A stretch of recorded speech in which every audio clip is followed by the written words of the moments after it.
ఈరోజు June 21 international yoga day.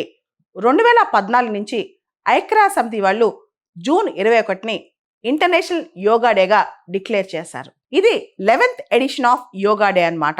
ఈ సంవత్సరం theme yoga for one earth one health, interconnectedness of human and planetary health, echoes global vision of welfare and collective health అన్నమాట. అంటే అందరికీ ఆరోగ్యం బాగుండాలి, మనం భారతదేశంలో కూడా అందరూ ఆరోగ్యంగా ఉండాలనే కాన్సెప్ట్ అనమాట. ఇది collective health and collective wellness అన్నమాట.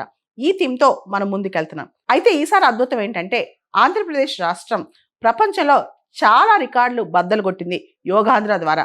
ముఖ్యంగా గిన్నిస్ వరల్డ్ రికార్డ్స్ లో కూడా ఎక్కింది. అసలు ఏంటి అద్భుతం? ఆంధ్రప్రదేశ్ ప్రభుత్వం యోగాంధ్ర అనే పేరుతో మొత్తం పెద్ద క్యాంపెయిన్ నడిపింది. దాదాపు నెల రోజుల ముందు నుంచి గ్రామ స్థాయి నుంచి రాష్ట్ర స్థాయి వరకు కూడా దాదాపు 15,000 యోగా కాంపిటీషన్స్ పెట్టిందనమాట. అంతేకాదు ఈరోజు చాలా పెద్ద ఈవెంట్. విశాఖపట్నంలో ఆర్కే బీచ్ నుంచి భోగాపురం వరకు దాదాపు 26 కిలోమీటర్ల పాటు యోగా నిర్వహించారనమాట. ఈ రోజున మోడీ గారు కూడా అటెండ్ అయ్యారు ప్రధానంగా యోగాంధ్ర ప్రోగ్రామ్కి. దాదాపు మొత్తం రాష్ట్రం మొత్తం 2.39 crores రిజిస్ట్రేషన్ అయినాయి అనమాట. ఊహించుకుంది 2 కోట్లే కానీ 2.39 కోట్ల రిజిస్ట్రేషన్స్ అయినాయి. ఆంధ్రప్రదేశ్ ప్రభుత్వం ఇక నుంచి 9వ తరగతి స్కూల్ కరికులంలో యోగాను ఒక ప్రాక్టీస్గా పెడుతుందన్నమాట. యోగాను ఒక కరికులంలో భాగంగా పెడుతుంది. అంటే యోగా అంటే రోజువారీ చేయాల్సిన ప్రాక్టీస్, అంతేకాదు లాంగ్ టర్మ్లో దీర్ఘకాలికంగా ప్రజలందరినీ ఎంగేజ్ చేసి దీనిలో అవేర్నెస్ పెంచాలని చెప్పి ప్రభుత్వం ఆశిస్తుందన్నమాట. ఈ రోజున విశాఖపట్నంలో దాదాపు 10,000 మంది పోలీస్ సెక్యూరిటీ మధ్య దాదాపు 1,200 సీసీటీవీ కెమెరాల మధ్య ఒక state of art control room, అంటే ప్రధాని మోడీ గారు కూడా వస్తున్నారు కాబట్టి భద్రత దృష్ట్యా అన్నిటి దృష్ట్యా యోగా డే సెలబ్రేట్ చేశారనమాట. దాదాపు 3 లక్షల మంది ఒకటేసారి పార్టిసిపేట్ చేశారు. ఇది ప్రపంచంలోనే అత్యధిక గ్యాదరింగ్ అని చెప్పొచ్చు అనమాట.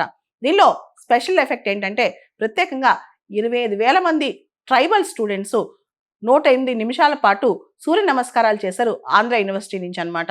ఇది చాలా గొప్ప అద్భుతమైన ఫీట్ గా భావిస్తున్నారు అనమాట.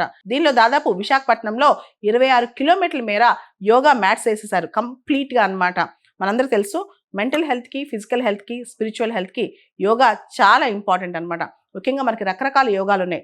రాజయోగా, హఠ యోగా, క్రియా యోగా, కర్మయోగా, భక్తి యోగా, జ్ఞాన యోగా, కుండలిని యోగా, మంత్ర యోగా, ఇలా రకరకాల యోగాలు ఉన్నాయి.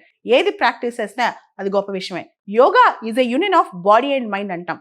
అంటే మన శరీరాన్ని, మన మనసుని, మన యొక్క ఆలోచనని అన్నిటినీ బాగు చేసే శక్తి యోగాకు ఉంటుంది. మతాలకు అతీతం, కులాలకు అతీతం, ప్రాంతాలకు అతీతం. ప్రపంచానికి ఇప్పుడు యోగా అవసరం. ఇది ఇండియా యొక్క సాఫ్ట్ పవర్ అనమాట. యోగా డిప్లొమసీ, యోగా అనేది భారతదేశం యొక్క సాఫ్ట్ పవర్ అని కూడా చెప్పుకోవచ్చు. యోగా ఆంధ్ర అనేది ఇంత సక్సెస్ అయినందుకు ఆంధ్రప్రదేశ్ రాష్ట్ర వ్యాప్తంగా సంబరాలు జరుగుతున్నాయి.